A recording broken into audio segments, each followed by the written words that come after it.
अगर आके कोई बुलडोजर लेके आपके घर आएगा तो हम आपके साथ हैं। हम आके बुलडोजर के और आपके घर के बीच में हमारे बीआरएस पार्टी के लीडर आके ठहर जाए।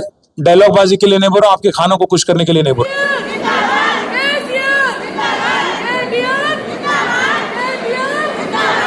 14 साल देख लिए हम लोग। ये 8 महीने में जो तकलीफा हमको मिल रहे ना, वो तकलीफों में हम वो 14 साल को याद करें तो हमारे को ऐसा दिख रहा ये हमारा दुश्मन है। इसके 5 साल कैसा निकलते की है। हमारे लीडर जो है आके अगर हमको पूछते तो आज हमारे को यहाँ तक आने की नौबत नहीं थी।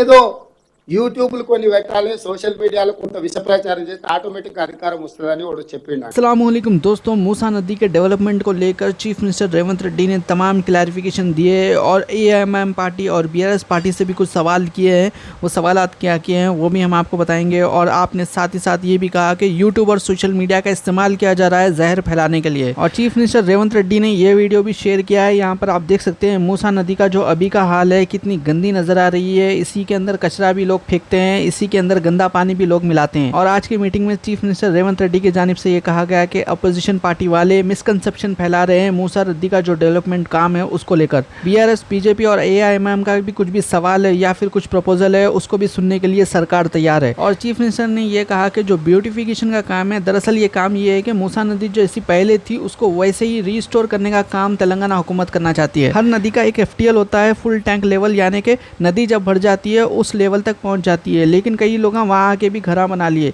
लेकिन जहाँ तक हुकूमत की बात है, हुकूमत ये कह रही है कि हम तो उसको रीस्टोर कर रहे हैं, जैसा मूसा नदी पहले थी उसको वैसा खूबसूरत बनाने की कोशिश कर रहे हैं। जब कभी भी सैलाब वगैरह आता था, कई घरों में पानी घुस जाता, बल्कि लोग शिकायत करते, सोशल मीडिया के ऊपर वीडियोस डालते थे। वैसे लोगों को क्या करते थे, फंक्शन हॉल में रख के उन लोगों को खाने पीने का इंतजाम हुकूमत की जानिब से किया जाता था। क्योंकि कई लोग जो मूसा नदी की ज़मीन है, यानी कि ज़मीन तो मूसा नदी की है, उस ज़मीन के ऊपर जाकर घर बना लेकर रह गए। डीपीआर की जो रिपोर्ट आई है उससे मुताबिक मूसा नदी का जो रेस्टोरेशन का काम है उसके लिए सिर्फ 141 करोड़ रुपीस खर्चा आएगा, ऐसा चीफ मिनिस्टर रेवंत रेड्डी की जानिब से बताया गया। और साथ ही साथ आपने बताया कि 5 कंपनियां मिलकर प्लान बनाएगी, पूरा डिटेल रिपोर्ट तैयार करेगी 18 महीने के अंदर। और पिछली हुकूमत से भी आपने सवाल किया कि 14 गाँव को खाली करवाया गया था कंस्ट्रक्शन के लिए मलाना सागर रिजर्वायर के, और करीब 200 फैमिलीज जो कि मूसा नदी के रिवर बेड में रह रहे थे उनको रिलोकेट भी कर दिया गया है 2 BHK हाउसेस में। और उनका ट्रांसपोर्टेशन का भी जो खर्चा आ रहा है वो भी हुकूमत उठा रही है। और आपने ऑफिशियल्स को ये इंस्ट्रक्शन दे दिया है कि एलोकेट करे 2 BHK हाउसेस जो अभी और 1690 फैमिलीज रह रही है रिवर बेड में। और जहाँ तक बफर जोन की बात है, बफर जोन में 10,000 के करीब लोग रह रहे हैं, उसको लेकर भी हुकूमत उन लोगों को किस तरह से रीसेटल करना,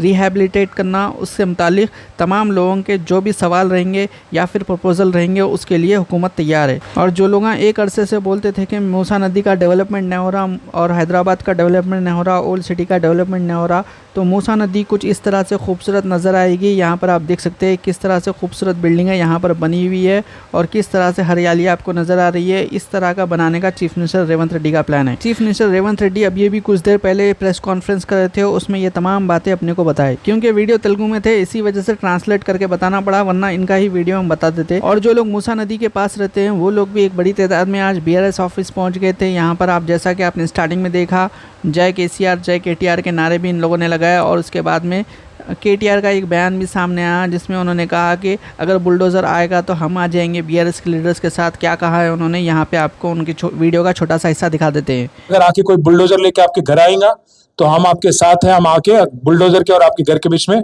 हमारे बीआरएस पार्टी के लीडर आके ठहर जाएंगे। ये वादा है आपसे। और एक बात नहीं, और एक बात, मैं डायलॉग बाजी के लिए नहीं बोल रहा हूं, आपके खानों को खुश करने के लिए नहीं बोल रहा हूं। आप जब तक एकजुट रहेंगे, आप जब तक इकट्ठे रहेंगे, आपको कोई कुछ नहीं कर सकता। पर आप में से फिर तोड़ने की कोशिश करेंगे।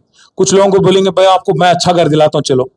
और अगर इसमें से कुछ 5-10 लोग निकल गए तो आप कमजोर पड़ जाएंगे। तो इस वास्ते मैं बोल रहा हूं, आप एक व्हाट्सएप ग्रुप बना लो। अगर एक के घर के पास आ गया बुलडोजर तो सारे लोग निकलो, भगाओ उसको वहां से, वरना नहीं होता है। वरना आपको अलग अलग करके सियासत करेंगे, आपसे अलग अलग करके आपको बेदखल करेंगे। तो इस वास्ते गुजारिश है, आप इस साजिश में मत जाना। आपको बहुत सुनाएंगे, आपके खानों को खुश करने के लिए बोलेंगे, आपके घरों को आपके बच्चों को अच्छा सा अच्छा स्कूल में दाखिल कर देंगे, तालीम अच्छा दिलाएंगे, आपको अच्छा पैकेज दिलाएंगे, अच्छा घर दिलाएंगे, जबरदस्त ये करेंगे वो करेंगे, बहुत कुछ सुनाएंगे आपको। आप बिल्कुल भी उनके बातों में ना आओ। और आखिरी में मैं एक और बात भी बोलता हूं, मैं इसलिए बोला आपकी हक की लड़ाई, क्योंकि 2013 में 11 साल पहले जब हिंदुस्तान में कांग्रेस की हुकूमत थी दिल्ली में, तो वो लोग एक एक्ट लेके आए। उसमें क्या है, जमीन अगर किसी का लेना है गरीब का, तो उसको 3 गुना आपको मार्केट का रकम देना पड़ता। अगर ये लेके चलो कि आपका घर आज अगर रजिस्ट्रेशन आपका घर 25 लाख से होता, अगर ये लेके चलो, या 12 लाख से होता, इनको 3 गुना पैसा देना पड़ता। और साथ ही साथ अगर आपको बेदखल करना है तो हर एक घर में एक बच्चे को या बच्ची को एक एम्प्लॉयमेंट देना पड़ता, एक नौकरी देना पड़ता। और तीसरी बात, आपको वहां से हकालने के लिए 5 लाख रुपया देना पड़ता। ये सब दिए बगैर, आपको नोटिस दिए बगैर अगर कोई आके बोलता कि आपको हट जाना पड़ता, गिरा देंगे हम, किसी सुनने की जरूरत नहीं है। बोलो आप नोटिस कहाँ है, दिखाओ कौन से एक्ट के अंडर आप आए, क्या जीओ है, क्या गवर्नमेंट ऑर्डर है, क्या चीज है आपके पास, क्या कागज है, बताओ। बोलो, आपकी हक की लड़ाई है, या आपकी कोई कमजोर पड़ने की जरूरत नहीं है, कोई लाचार होने की जरूरत नहीं है। ये आपकी हक की लड़ाई है, आपकी घर की मामला है। तो मैं इसलिए गुजारिश कर रहा हूं, आप थोड़ा सब्र से काम लो, हमारे लॉयरों से मिल लो, वकीलों से, पूरे कागज आपके पास जो है दे दो, आपके लिए हम लड़ेंगे। और जो लीडर है वहां पे आपको आज गुमराह करने की कोशिश कर रहे हैं, उन पे भी आप जरा नजर रखो और बोलो उनको, पूछो उनको कि क्या हम लोग करें, आपको हमारी तरफ से क्या तकलीफ हुआ, आपको वोट दिए, आपको लीडर बनाए, आज आप हमारे को बेघर कर रहे हैं, आप क्यों कर रहे हैं सब। आप जरूर ये सवाल पूछना, और खास जब हमारे बहनें पूछेंगी, क्योंकि मालूम है आज हमारे बहनें आप चलाते घर।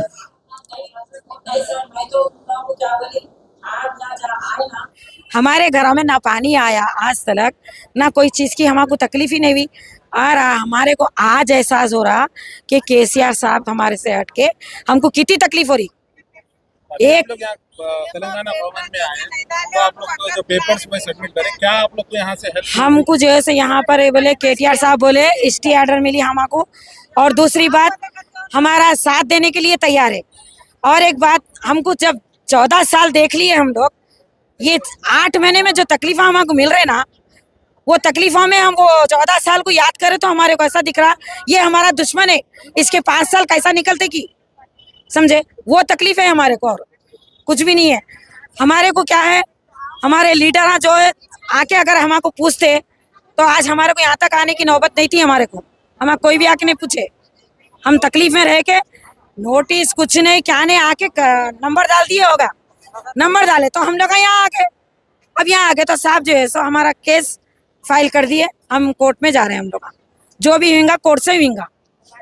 हमारा घर हमारा है, हमारे किसी का 2 बेडरूम नहीं होना, किसी का हमारे को कुछ भी नहीं होना। हमारा घर हमारा ही, हमारे घर तक नहीं आना, बस इतनी चे बात। और बताया ये जा रहा है कि 100 के करीब लोग कोर्ट को भी चले गए और लोग स्टे ऑर्डर भी ला लिए। इन लोगों के घरों के ऊपर ये फोटोस आप देख सकते हैं। इस तरह के लेटेस्ट अपडेट से जुड़े रहने के लिए हमारे चैनल को सब्सक्राइब करिए। इंशाल्लाह अगले वीडियो में मुलाकात होंगी। अल्लाह हाफिज़।